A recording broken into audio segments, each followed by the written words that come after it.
Assalamualaikum warahmatullahi wabarakatuh. Perkenalkan, nama saya Kaniza Faradisa Lubis dari Fakultas Psikologi Universitas Muhammadiyah Dr. Hamka.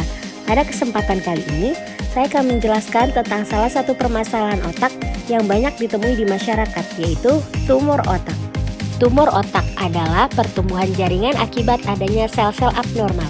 Salah satu jenis penyakit tumor yang berbahaya bagi manusia adalah tumor otak. Tumor otak merupakan pertumbuhan sel-sel otak secara abnormal di dalam otak dan sekitar otak manusia. Otak merupakan suatu sistem pada gerak tubuh baik secara sadar maupun tidak sadar. Otak manusia terdapat di bagian atas tubuh manusia yang dilindungi oleh tulang tengkorak.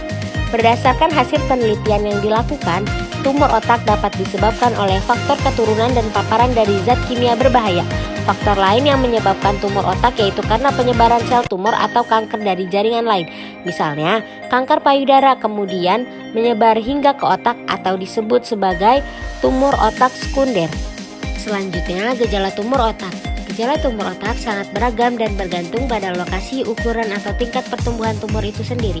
Tumor otak yang tumbuh secara perlahan-lahan mungkin awalnya tidak menimbulkan gejala apapun atau sangat minim, dan gejala ini menyamarkan diri mereka seperti sakit kepala dan kelelahan. Setelah beberapa lama, tumor akan memberi tekanan pada otak atau membuat sebagian fungsi otak tidak berfungsi dengan baik. Gejala akan mulai muncul yang menyebabkan munculnya gejala seperti kejang-kejang dan sakit kepala. Tumor otak berada pada lokasi tertentu dapat mengganggu sistem kerja otak sehingga berfungsi dengan benar. Jenis tumor otak yang pertama ada glioma. Tumor ini muncul dari sel-sel glia yang terdiri dari sel astrosit, epidema, oligodendrosit, dan lainnya. Yang kedua, meningioma. Meningioma menyerang jaringan selaput otak yang umumnya pada otak kecil dan otak besar. Yang ketiga, adenoma pituitari. Tumor jenis ini tumbuh dan berkembang pada permukaan kelenjar pituitari atau hipofisis. Yang keempat, ada neuroma akustik. Tumor ini dapat berasal dari sel sawan yang umumnya berada di bagian luar saraf yang menghubungkan otak dan telinga. Yang kelima, ada limfoma sistem saraf pusat, yaitu tumor ini terjadi pada sistem limfatik yang berada di sistem saraf pusat, yaitu otak. Yang keenam, ada craniopharyngioma, terjadi pada area otak yang berdekatan dengan mata atau sekitar bagian bawah otak yang berdekatan dengan kelenjar pituitari. Yang ketujuh, tumor kelenjar pineal. Jenis tumor ini bermula pada kelenjar pineal yang berdekatan dengan pusat otak. Yang kedelapan, tumor metastasis. Tumor ini berasal dari bagian lain dari tubuh seperti paru-paru, payudara, usus, ginjal, ataupun kulit. Penyebab tumor otak. Sampai saat ini penyebab tumor otak masih belum diketahui.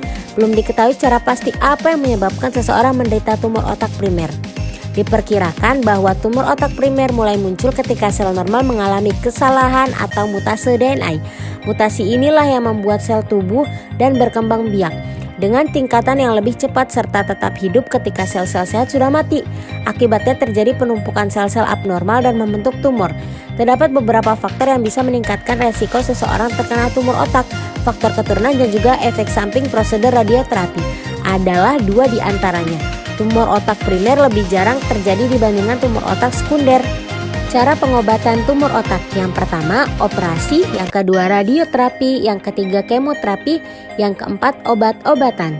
Pemulihan tumor otak juga bisa dilakukan melalui satu, terapi fisik. Yang kedua, terapi okupasi. Yang ketiga, terapi berbicara. Kesimpulan, gejala tumor otak sangat beragam dan bergantung pada lokasi, ukuran, atau tingkat pertumbuhan tumor itu sendiri. Tumor otak yang bertumbuh secara perlahan-lahan mungkin awalnya tidak menimbulkan gejala apapun atau sangat minim, dan gejala ini menyamarkan diri mereka seperti sakit kepala dan kelelahan. Terdapat beberapa faktor yang bisa meningkatkan resiko seseorang terkena tumor otak. Faktor keturunan dan juga efek samping prosedur radioterapi adalah dua di antaranya. Tumor otak primer lebih jarang dibandingkan tumor otak sekunder. Sekian penjelasan materi kali ini, kurang lebihnya mohon maaf. Jika ada sumur di ladang, boleh kita menumpang mandi. Jika ada umur yang panjang, boleh kita berjumpa lagi. Wassalamualaikum warahmatullahi wabarakatuh. Dadah semua.